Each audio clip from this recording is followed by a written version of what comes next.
क्या आप जानते हैं, आपका असली दिमाग सिर में नहीं, पेट में छुपा है। हाँ, आपकी आंतें तय करती हैं कि आप खुश रहेंगे, बीमार पड़ेंगे या मोटे होंगे। आज जानिए आपकी लाइफ को कैसे कंट्रोल करती है। नीचे, the gut, our second brain. मानव शरीर में मस्तिष्क को सबसे शक्तिशाली अंग माना जाता है, लेकिन वैज्ञानिक शोध यह बताता है कि शरीर का एक और हिस्सा, गट, आंतें, हमारी सेहत, भावनाओं, रोग प्रतिरोधक क्षमता और मानसिक संतुलन पर अत्यंत गहरा प्रभाव डालता है। इसी विषय को जूलिया एंडर्स ने बेहद सरल भाषा में समझाया है। पुस्तक का मुख्य संदेश है, यदि आंतें ठीक तो जीवन ठीक। 1. पाचन तंत्र, शरीर का शानदार इंजन। पुस्तक सबसे पहले बताती है कि गट केवल खाना पचाने का साधारण रास्ता नहीं है, बल्कि यह एक जटिल, संवेदनशील और बुद्धिमान नेटवर्क है जिसमें भोजन, बैक्टीरिया, हार्मोन और तंत्रिका तंत्र एक साथ काम करते हैं। हमारा पाचन तंत्र 5 प्रमुख भागों में काम करता है। 1. मुख भोजन के टूटने की पहली प्रक्रिया। 2. अन्ननली भोजन को पेट तक ले जाने वाली स्मार्ट स्वचालित बेल्ट। 3. पेट अम्ल और एंजाइम से भोजन विघटित करता है। 4. छोटी आंत पोषक तत्वों का अवशोषण। 5. बड़ी आंत पानी का अवशोषण और माइक्रोबायोम का मुख्य घर।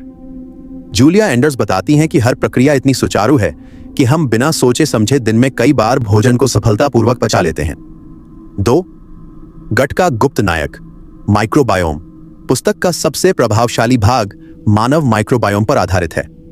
हमारे गट में लगभग 100 ट्रिलियन बैक्टीरिया रहते हैं, हमारी अपनी कोशिकाओं से भी ज्यादा।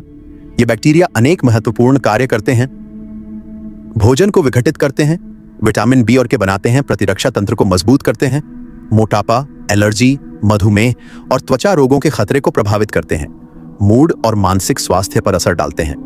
माइक्रोबायोम को लेखिका एक छोटा जंगल कहती हैं, जहां विभिन्न प्रकार के जीव मिलकर शरीर के संतुलन को बनाए रखते हैं। 3. आंत और मस्तिष्क का अनोखा संबंध, gut brain axis. Julia Enders बताती हैं कि गट को सेकंड ब्रेन क्यों कहा जाता है। गट में 10 करोड़ से अधिक न्यूरॉन्स होते हैं, कुछ दिमाग जितने। वेगस नर्व गट और दिमाग को लगातार संदेश भेजती है। हमारे मूड का लगभग 90% सेरोटोनिन गट में बनता है, दिमाग में नहीं। यही कारण है कि तनाव होने पर, पेट में गड़बड़ी, डर लगने पर, भूख बंद, चिंता होने पर, एसिडिटी, खुशहाल मानसिक अवस्था में बेहतर पाचन, ये सब सामान्य है। लेखिका के अनुसार मानसिक और भावनात्मक स्वास्थ्य को बेहतर करने के लिए गट की देखभाल करना उतना ही जरूरी है जितना दिमाग की। 4. पाचन की छुपी हुई प्रक्रियाएं। पुस्तक यह भी बताती है कि शरीर भोजन को कैसे पहचानता, परीक्षण करता और आगे भेजता है। उदाहरण, जब खाना पेट में जाता है तो गट क्वालिटी चेक करता है कि यह सुरक्षित है या नहीं। यदि कोई हानिकारक तत्व मिले तो उल्टी, दस्त या गैस बन सकती है। ये शरीर के सुरक्षा तंत्र हैं। आंतें लगातार बैक्टीरिया, वायरस और फंगस को संतुलित करती रहती हैं। पाचन प्रक्रिया जितनी सरल दिखती है, उतनी ही स्मार्ट और वैज्ञानिक है। 5. गलत खाने की आदतों का गट पर प्रभाव। जूलिया बताती हैं कि आधुनिक जीवन शैली गट के लिए सबसे बड़ी चुनौती बनी है। हानिकारक आदतें, अत्यधिक जंक फूड, बहुत ज्यादा चीनी, कम फाइबर, बिना डॉक्टर की सलाह के एंटीबायोटिक, तनाव और नींद की कमी, तेजी से खाना, ये सभी हमारे गट माइक्रोबायोम को खराब करते हैं, जिससे शरीर कमजोर होता है, वजन बढ़ता है और मानसिक स्वास्थ्य प्रभावित होता है। 6. गट से जुड़े आम स्वास्थ्य मुद्दे। लेखिका आम समस्याओं का सरल वैज्ञानिक कारण बताती हैं। A. एसिडिटी। अक्सर यह सिर्फ गलत खाना या टाइमिंग का परिणाम होता है, पेट में एसिड ज्यादा बनने का नहीं। B. गैस और ब्लोटिंग। मुख्य कारण खराब बैक्टीरिया द्वारा भोजन का गलत किण्वन। C. कब्ज, कम पानी, कम फाइबर और कम शारीरिक गतिविधि कारण होते हैं। D. IBS, irritable bowel syndrome, तनाव, अनियमित दिनचर्या और कमजोर माइक्रोबायोम का संयुक्त प्रभाव। E. एलर्जी और ऑटोइम्यून समस्याएं, कम विविध माइक्रोबायोम शरीर की प्रतिरक्षा प्रतिक्रिया को असंतुलित कर सकता है। 7.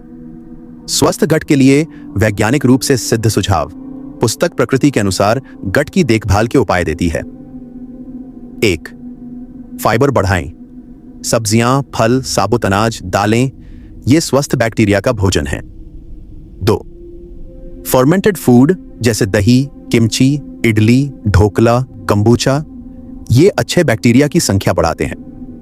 3.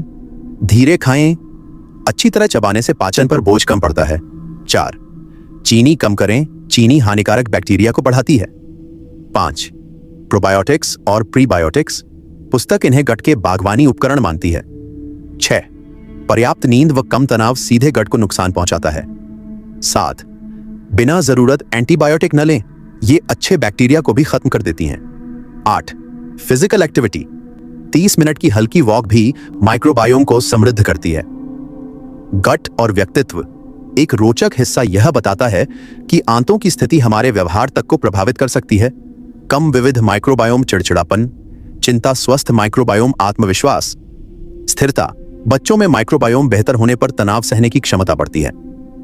वैज्ञानिक प्रयोग बताते हैं कि आप क्या खाते हैं वह तय करता है कि आप कैसा महसूस करेंगे। 1. आंतें केवल पाचन का अंग नहीं, यह शरीर का दूसरा मस्तिष्क है। 2.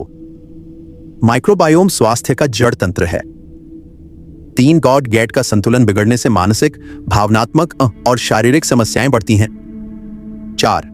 साधारण सुधार, फाइबर बढ़ाना, तनाव कम करना, नींद, पानी पूरे शरीर को बदल सकते हैं। 5. घट की देखभाल, जीवन की गुणवत्ता में सुधार।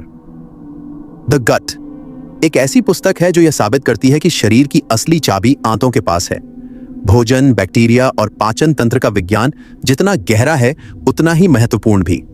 यदि हम अपनी आंतों का ख्याल रखना सीख जाएं, तो न केवल बीमारियां कम होती हैं बल्कि मानसिक संतुलन, ऊर्जा, नींद और मूड भी बेहतर होते हैं। यह पुस्तक हमें सरल भाषा में यह याद दिलाती है कि सुखी आंतें सुखी जीवन।